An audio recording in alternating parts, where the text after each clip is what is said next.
en el capítulo 18. Vamos a aportar algo en el día de hoy, frente a este sufrimiento, frente a estas dificultades, frente a tantas tormentas que hay, tribulaciones, como dice Pablo, y lo vimos ahorita en la escuela dominical, que estamos pasando por tremendas tribulaciones. Y frente a eso, ¿qué tenemos que hacer? Hay un antídoto, una medicina, que es el perdón. Vamos a verlo cómo lo tratamos en el día de hoy, como lo presenta el Evangelio en el día de hoy. Mateo, en el capítulo 18, Mateo en el capítulo 18, versículo 15, del versículo 15 al 22. Mateo capítulo 18, versículo del 15 al 22, habla de cómo tenemos que resolver las dificultades con nuestros hermanos de dificultades. Dice, por tanto, si tu hermano peca contra ti, ve y repréndalo estando tú y él solos. Si te oyere, has ganado a tu hermano, lo has recuperado. Aquí es fácil entenderlo. O sea, que si dos personas están en conflicto, si hay dificultades, si el uno ha pecado contra el otro, facilísimo. Va, lo reprende, le da una paliza y quedan en paz y listo, se arregló todo. Fácil. No, no es así. No es tanto así, porque es que dice aquí, vaya y repréndalo, restriéguele así, vaya, bátalo allí. No. No es así. Porque uno aparentemente pues dice, pues sí, claro, yo voy donde el hermano que me hizo algo, voy como él me hizo algo, yo voy y lo reprendo, lo regaño, le llamo la atención, ¿por qué me lo hiciste? Y si no me oyere, o sea, si la persona dice, ay, sí, se humilló, claro, yo lo clavo allá y le doy durito, y entonces el otro dice, sí, perdóname, entonces ya quedamos en paz, los dos, como dos hermanitos cuando pelean juntos, entonces están ahí agarraditos y se perdonan. Entonces, si no lo oyere, si la persona no perdona, dice que, mas si no te oyere, toma uno contigo o dos. Y al final de uno ve que son más de tres, porque dice, contigo dos de tres, para que en boca de dos o tres testigos conste de palabra. Y si no te oye, si no oye a ellos, díselo a la iglesia. Y si no oye, esa persona trátalo como gentil o publicano. Es decir, como una persona que no es miembro de la iglesia todavía, no es cristiano. O sea que el problema se vuelve como que se va agrandando. ¿Cómo se resuelve esto? Se resuelve esto ahondando en otros textos y reflexionando sobre este mismo texto. ¿Dónde está el problema acá? El problema está en el fondo de toda dificultad, inconveniente, circunstancia que nos afecta, y es el pecado. Hay que erradicar el pecado. Y el pecado produce dolor. Y hasta que no se resuelva esta dificultad o este inconveniente, esta rencilla que hay entre yo y el otro hermano y yo, entre ustedes, entre la gente, o entre comunidades, porque a veces son comunidades que se enfrentan contra otras, o entre países, y así, es que los conflictos belicosos son grandes. Donde hay perdón es porque hubo pecado, y donde hay pecado, pues hay dolor. ¿Cómo se resuelve esto? Haciendo un proceso. No es simplemente perdóname, sí, yo te perdono y ya. Vea que hay un proceso. Y para este proceso tenemos que hacernos una pregunta. ¿El perdón se pide o el perdón se da? Yo sé que hay algunos rapidito que para no quedar mal, inmediatamente dicen, bueno, pues se da y se perdona, se da y se pide. Claro, uno le dice, ¿usted va a ir a tal parte? Y dice, sí y no. Entonces lo dejan a uno, sí y no, pues no. Aquí puede decir, ¿verdad? Pero el perdón, ¿se pide o el perdón se da? Es una pregunta que uno se hace. Señor, frente al perdón, si alguien hizo algo contra mí, entonces yo espero que esa persona venga y me pida perdón. ¿O soy yo el que tengo que tomar la iniciativa e ir donde esa persona y decirle que yo te perdono cuando ni siquiera esa persona ha reconocido que ha cometido falta contra mí? como perdonarlo sin haberse arrepentido, sin haber dicho nada, sin haberse conmovido. Entonces, la pregunta es, ¿el perdón se pide o el perdón se da? Al final de la reflexión vamos a ver que son los dos. O sea, ganaron los abusados, los que dicen sí o no. El perdón se pide y el perdón se da. Porque lo pide el agresor y lo da el agraviado, el que está lastimado. Solamente que hay que profundizar un poquito. Y en el fondo de todo estoy yo. En el fondo de todo conflicto, de toda dificultad, cuando a ti te hieren, o cuando tú hieres a otro, cuando tú te portas mal con otro, o cuando alguien se porta mal contigo, en el fondo estás tú. Y aquí lo que vale es la paz tuya. Y lo tomamos con esto. Siempre estás tú. Vamos a, por ejemplo, en Mateo 5, 23, 24 dice, si alguien tiene algo contra ti, no dice si tú has pecado, no dice si alguien ha pecado contra ti. No, sino si tú has ofendido a alguien. Si alguien tiene algo contra ti, si tú le has hecho algo a alguien, dice, y vienes. Por eso la medida de todo es Cristo. La medida de todo es Jesús. La medida de todo es la palabra. Para yo saber si estoy acertado o equivocado, pues mire a Cristo. Para yo saber si estoy acertando o equivocándome, leo la palabra, que ahí está la respuesta. Dice, si tú eres cristiano y hay alguien que tiene algo contra ti, dice que vas tú, antes de poner tu ofrenda en el altar, la deja aquí, y antes de presentarla la deja, y va y reconcíliate. Dice, reconcíliate con tu hermano. Y luego ven y preséntala. O sea que la iniciativa está en ti. Si alguien tiene algo contra ti, si alguien necesita que tú desagravies ese delito que tú cometiste con esa persona, ese abuso, esa cosa, es algo que le afectó al otro. Si alguien se queja, entonces eres tú el que debes tomar la iniciativa. Pero, si es el otro el que te ha hecho a ti, también tú debes tomar la iniciativa. Mateo, capítulo 18, versículo 15. Dice, por tanto, ahora es lo contrario. Si tu hermano peca contra ti, ya no que tú hayas pecado con tu hermano. El primero es Mateo 5:23. Si tú has pecado contra el hermano, ve tú y reconcíliate. Pero si alguien ha pecado contra ti, ve tú y reconcíliate. O sea, ¿cómo es eso? Que en las dos ocasiones yo estoy de por medio. Soy yo. Aquí la cosa es que tanto el pedir perdón como el recibir perdón, el perdón se pide o se da.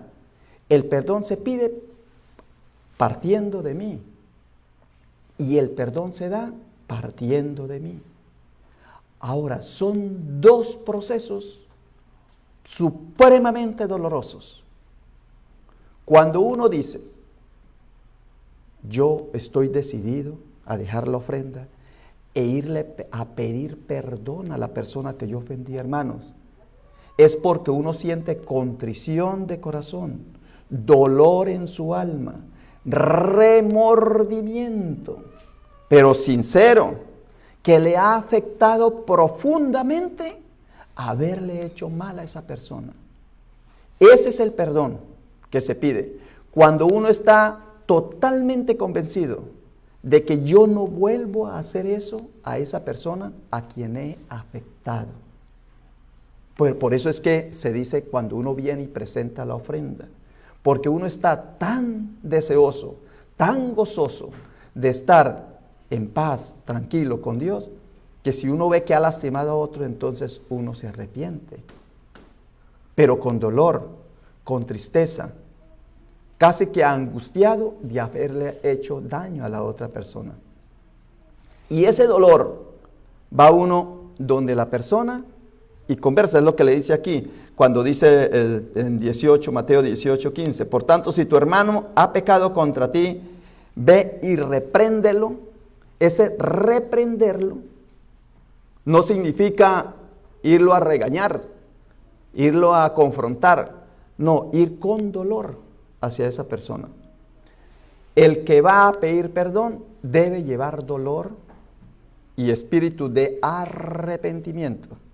Decir, ya no lo vuelvo a hacer y siento un profundo dolor haberlo lastimado.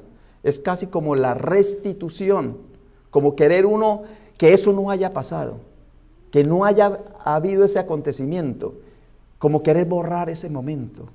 Decir, ojalá yo no hubiera dicho esa palabra, ojalá yo no hubiera actuado así, ojalá yo no hubiera hecho eso, pero ya lo hice, entonces llevo dolor, con lágrimas en mis ojos. Así es como se presentaban delante de Dios y así es como Cristo quiere que uno se presente. Por eso cuando Ezequías hace la oración, dice el Señor, porque he visto tus lágrimas y he escuchado tu clamor. Ahí, en ese momento, es que la persona con dolor va a pedir perdón. Ahora pongámonos en el otro lado.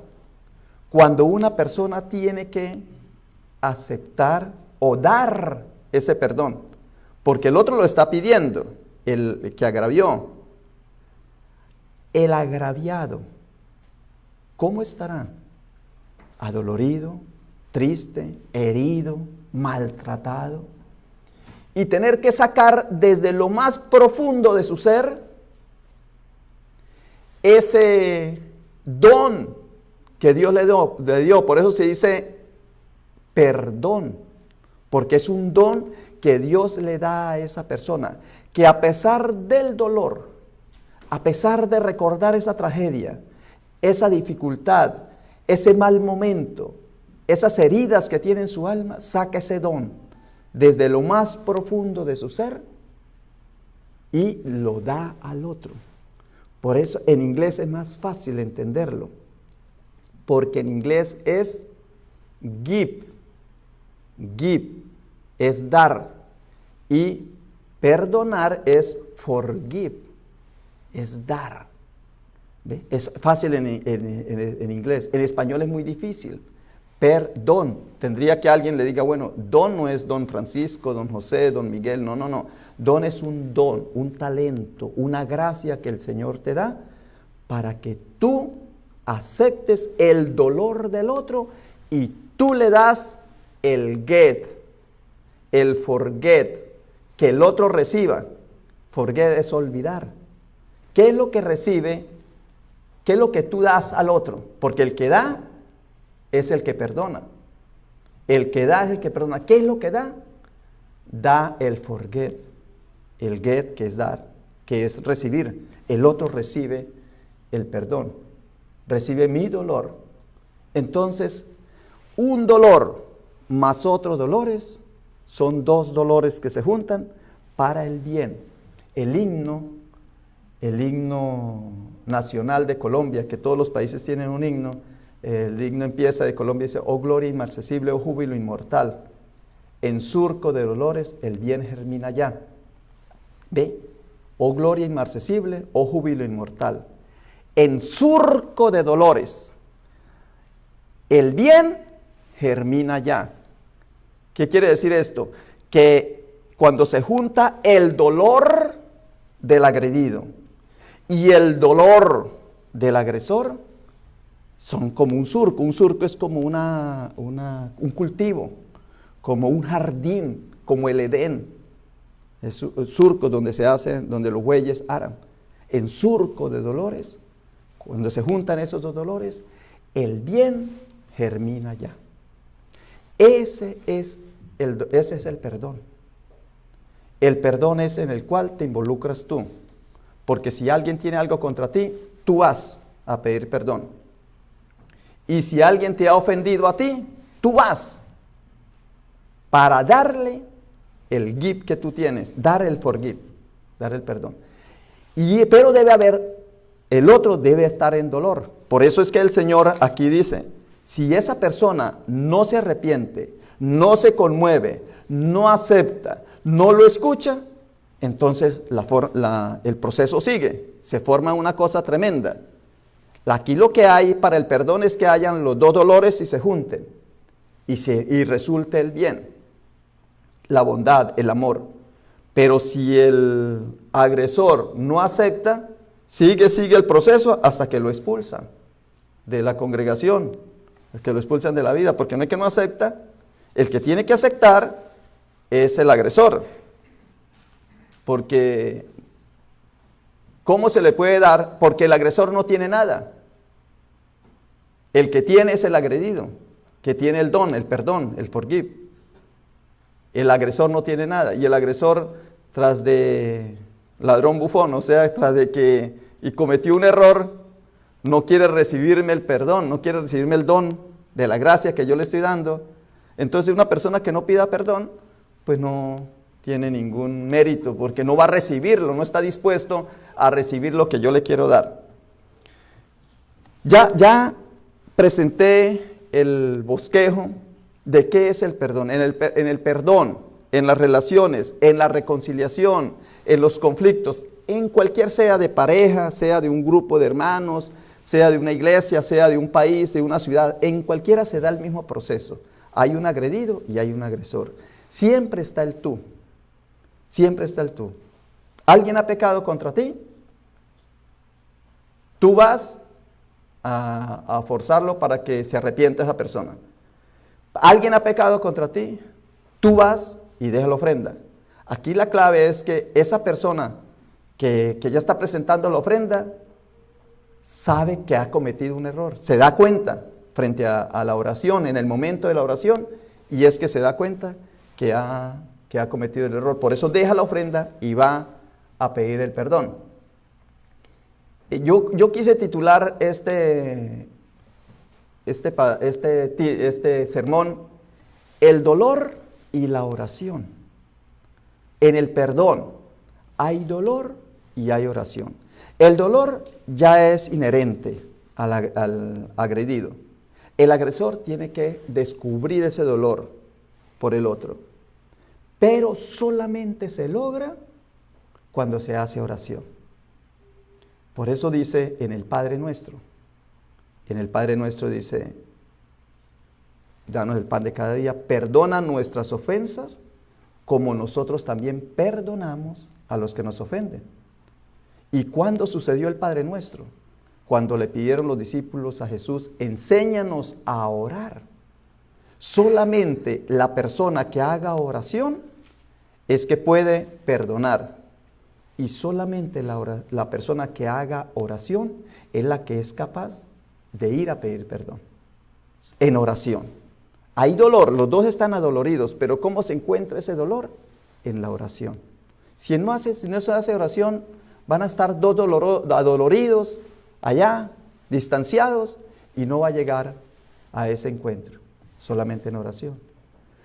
En oración vemos, cuando la persona viene a presentar la ofrenda, quiere decir en oración también, porque si ha venido a presentar la ofrenda es porque ha estado en oración. ¿Qué mejor oración que venir a la Santa Cena, a la comunión? Es una gran oración, un privilegio grandísimo que tenemos de estar en contacto con Dios. También en el segundo aspecto se da en oración. Y en el tercer aspecto que se da en oración es al terminar Mateo, en el capítulo 18, al terminar dice, en el 19, Mateo 18 y 19, dice, otra vez os digo, que si dos de vosotros se pusieren de acuerdo en la tierra acerca de cualquier cosa que pidieren, les será hecho por mi Padre que está en los cielos. Porque donde están dos o tres congregados en mi nombre, ahí yo estoy en medio de ellos. Por eso es que hay ese pedido de que haya más personas involucradas allí en el proceso del perdón. Ya quedamos así. Para que haya perdón tú tienes que estar dispuesto a perdonar o a pedir perdón. Para que haya perdón tiene que haber dolor. Ya sabemos que el agredido está dolorido, pero el agresor tiene que sacar el dolor, y hasta que no le llegue el dolor no puede ir a pedir perdón porque es falso, no es sincero. I'm sorry y listo, y sigue su camino. No. Es aquel que ha venido a presentar la ofrenda, que está delante de Dios y se da cuenta que ha agredido. Y entonces va y pide perdón. Hasta ahí todo está bien. ¿Dónde está la falla de nuestras iglesias y que vemos y que yo sé que nos están viendo muchas personas en el día de hoy? La falla está en poner jueces para el perdón. Cuando uno, por ejemplo aquí, cuando se dice que si no lo escucha, va y llame a otros, metiches. No, el perdón es entre dos personas, entre el agredido y el agresor. Cuando se mete el metiche ahí, inmediatamente se daña todo. Por eso es que no lo oye. Si no lo oye, llame a la iglesia, peor. Y si no oye a la iglesia, sácalo, expúlsalo, peor. Peor. El cuento de la ardilla, ¿no? El cuento de la ardilla es que un señor iba por la carretera, cuando vio que el carro adelante lastimó una ardillita y quedó la ardilla en plena carretera tambaleándose. Y él, por compasivo, por amor, fue y se bajó del carro y fue a retirarla del camino para que no la acabaran de pisar. Y cuando fue a retirarla, la ardilla llegó y despertó y ¡pam! Lo mordió. Y agarró un palo y y la acabó de matar. 2 heridos, ¿no? La pobre ardillita herida y el hombre herido. Se vuelven 2 heridos ahí. Y entonces nadie quiere ceder, mata el uno al otro. El problema es cuando entra alguien y no se acaba. Si están los dos y se arregla ahí, no hay conflicto. ¿Ve? Por eso el perdón hay que arreglarlo entre el agredido y el agresor. Y el error está en el confesionario, en la iglesia católica. ¿A quién ponen para interceder en ese perdón? Al cura, que se mete en un confesionario y llega la persona a decir, Padre, he pecado esto y esto, y el otro ni se da cuenta. Viene a pedirle perdón a Dios delante del cura, en un intermediario. ¿Qué puede hacer el cura? Pues el cura resuelve como él piensa. Si le cae bien el pecador, pues le dice, váyase en paz. Si le cae mal, le pone un rosario bien largo, triple, para que sufra. Pero ¿dónde está el agredido? Malo, o sea, no está bien eso. Cualquiera cree que para irse a confesar es solamente meterse en el cajoncito allá y ir donde el cura. No. Tiene que haber un proceso antes. Ese es el de la Iglesia Católica Romana, que pide perdón a través del cura. Erróneamente, si lo hace solamente así. Ahí ya es cuando va terminando todo. Pero antes tiene que haber habido dolor, contrición, haber dialogado con la otra persona. Y ya en eso, ya arreglado, va. Entonces, si su conciencia está todavía, pues vaya donde el cura y dice, Padre, pequé contra esto, pero ya le pedí perdón, ya le devolví lo que le robé, ya hice esto. Entonces el cura pues ya intercede más fácil. Ese es entre los católicos. Ahora, entre los civiles, ponen eso al juez. Si alguien tiene algo contra ti, arréglalo entre tú y él. Pídanse perdón, a ver, saquen el dolor. A ver, agresor, saque dolor. A ver, agredido, saque su dolor y dale algo de lo que tú tienes a la otra persona. Pero van donde el juez. Y entonces en la corte, ya el juez es el que decide. Y dice que si no lo arreglas con tu hermano mientras vas de camino, él te mete al alguacil, luego el juez lo mete a la cárcel y allá no sale hasta que no pagues el último centavo por no haberlo arreglado antes. Ponemos a otros. Y ve que cuando entra un tercero, la cosa se daña. Pero más descarado nosotros, los cristianos, todavía peor. Porque pecamos, entonces dice, si has pecado, vaya tú solito, entra en tu cuarto, mete en ese cuento del mete a tu cuarto creyendo que es así. Y allí tu Padre que ve en lo secreto, que ve que tú estás arrepentido, ya resolviste el problema. No es así. Eso no es evangélico, eso no es cristiano. No es que yo me confieso solamente con Dios, yo que me voy a confesar con un hombre. Yo solamente con Dios, yo le digo, Dios, perdóname. Y Dios como perdona todos los pecados, pues Dios dice, sí, te perdono. Y tú sigues lo mismo. No. Hay un proceso. Y el proceso, voy a decirlo rapidito, porque creo que me estoy alargando. El proceso, este es un llamado tanto para el evangélico, como para el civil, como para el católico. Para todos debe entrar este proceso. Ya si tú después de haber dialogado con tu hermano, y de haber dolido y llorado, haber entrado el tú con el tú del otro, y haber dolido, y haberse ya arrepentido, y haberse perdonado, ahí sí vayan donde el juez, ahí sí vengan a la oración, porque dice que dejen la ofrenda, o sea que no puedes hacer oración, y ahí sí vaya donde el cura. Pero antes de todo eso, tú tienes que hacer un proceso, y el proceso tiene 5 pasos. Voy a decirlo rápido para que quede grabado y el que quiera tenerlo en cuenta, porque no se nos va a quedar tan fácil en la memoria. El primer paso es el examen de conciencia. Y dice Pablo en 2 Corintios 13:5, examínense para saber si su fe es genuina. Pruébense a sí mismos. Sin duda saben que Jesucristo está entre ustedes. Ese es el primer punto que tiene que haber, examinándose. Y en Lamentaciones, en el 3:40 dice, examinémonos nuestros caminos y escudriñémonos. Pero lo escribió en Lamentaciones el profeta y luego dice, nos faltó algo.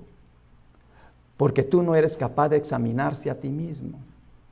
Tú no vas a saber capaz de saber escudriñar tú solo. Entonces, por eso inmediatamente agregaron el Salmo 139:23.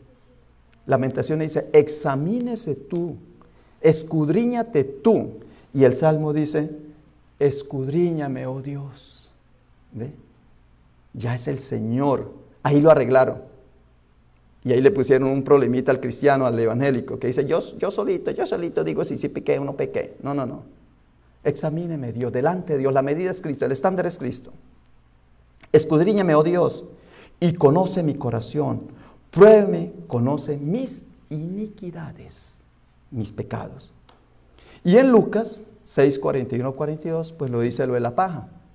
Dice que no mires la pajita que hay en el otro cuando tú tienes una viga ahí.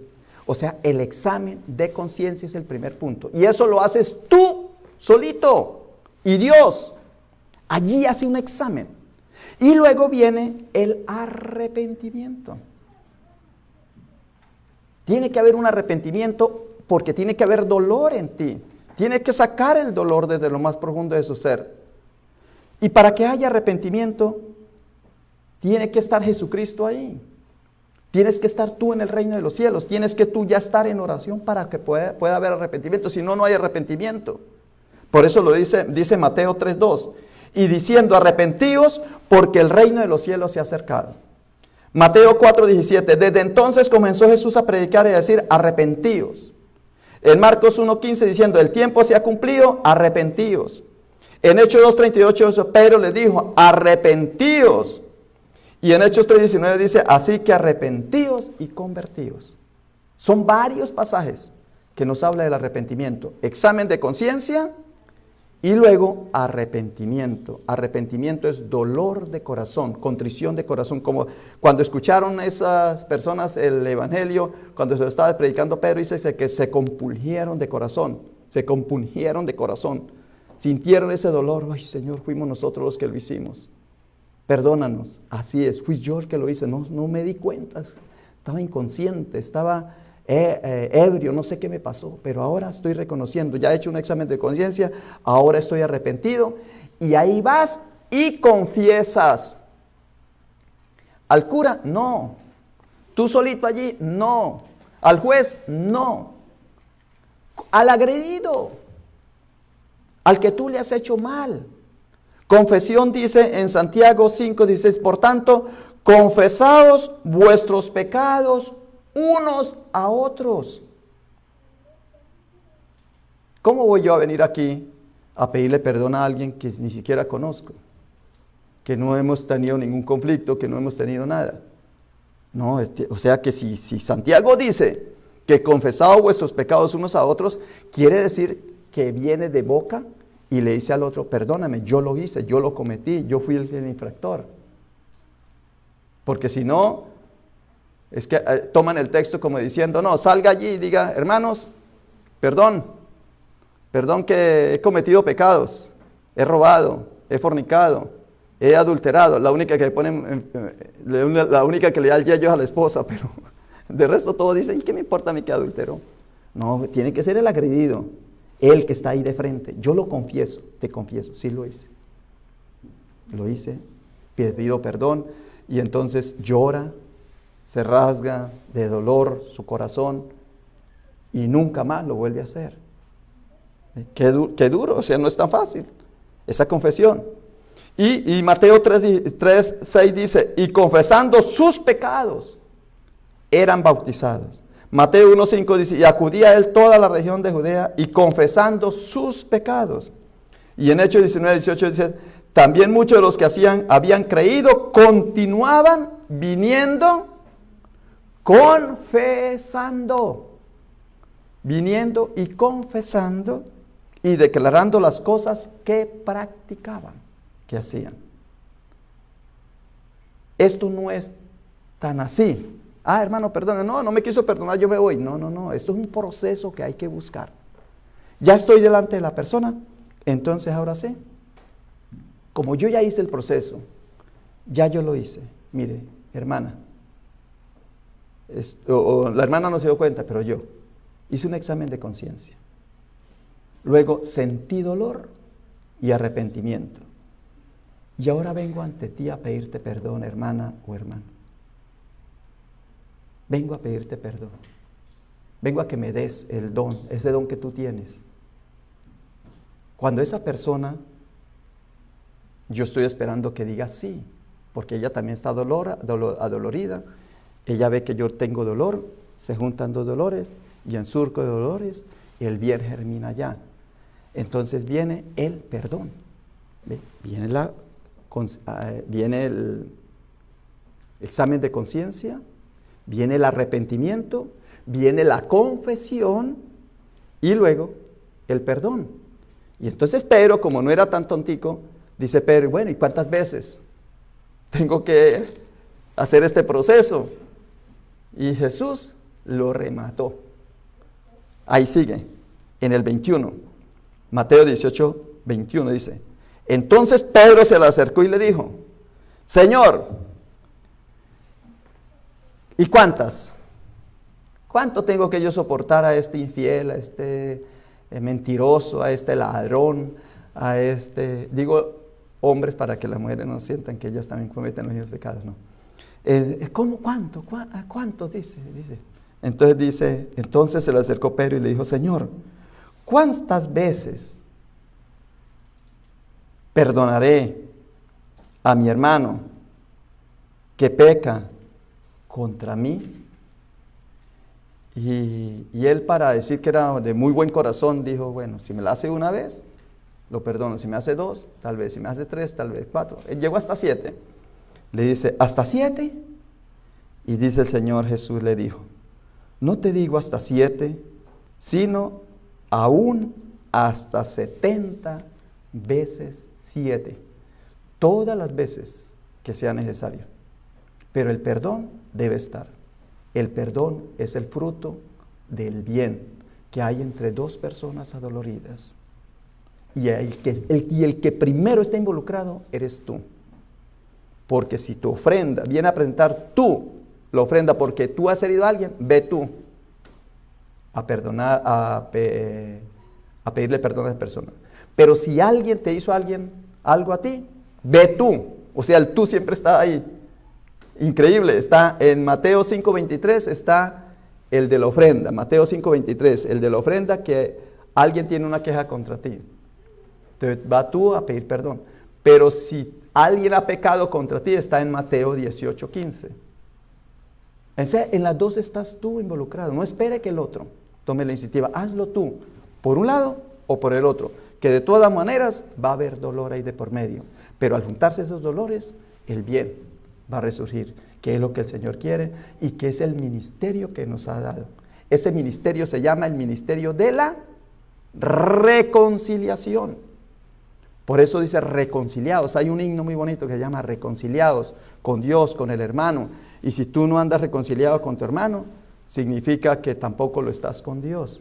¿Y en dónde está eso que nos dejó el ministerio de la reconciliación? Para terminar, está en 2 Corintios, en el capítulo 5, versículo 18 y el 19. Vamos a leerlo, vamos a terminarlo, que es un ministerio grande. Por eso yo les dije a ustedes al empezar el sermón, aportemos en estos momentos de tribulación, de angustia, de tragedia, de dificultad, de escasez, de pandemia, aportemos algo. Aportemos el ministerio de la reconciliación. Y el ministerio de la reconciliación involucra el dolor y la oración. 2 adoloridos en oración llega el perdón. Y cuando llega el perdón, llega el bien. Y donde está el bien, está Dios. El ministerio de la reconciliación es lo que tenemos que ejercer. Por eso no podemos ser piedra de tropiezo o ser fuego. Nosotros allí, tizoncito que le echamos fuego a la llama. No, hay que apaciguar a los que están en conflictos. Dice así, 2 Corintios 5, 18 y 19. Y todo esto proviene de Dios, quien nos reconcilió consigo mismo por Cristo. Ya estamos reconciliados con Dios. Y nos dio el ministerio de la reconciliación. Ministerio es oficio, es tarea, es servicio. Nos dio el ministerio de la reconciliación. Que Dios estaba en Cristo reconciliando consigo al mundo, no tomándoles en cuenta a los hombres sus pecados, y nos encargó a nosotros la palabra de la reconciliación. ¿Cómo podemos entonces ejercer el ministerio de la reconciliación? A través de la palabra, que no tiene que ser una palabra de violencia, sino que tiene que ser una palabra de paz, de reconciliación, de gozo, de regocijo. Ahí encontramos la rectitud cristiana. Gracias te damos, Señor, por este servicio que hemos tenido en el día de hoy, Padre Santo, por habernos dado esta palabra, Padre Celestial. Sabemos que no regresa vacía, y si alguien hay aquí en la iglesia que está sufriendo por el dolor de que alguien le hizo algo, ya tiene los mecanismos, ya tiene los elementos para que dé ese don, esa reconciliación a la persona que le ha agredido. Y si hay un agresor acá que se da cuenta que ha cometido algo contra otros, acércase a esa persona, porque sabemos que la persona agredida tiene ese don maravilloso de perdonarle, devolverlo, porque dice que quien se le haya acercado a alguien y esa persona lo haya escuchado, dice que ha ganado un hermano para Cristo. Gracias, Padre Santo, en el nombre de Cristo Jesús. Amén.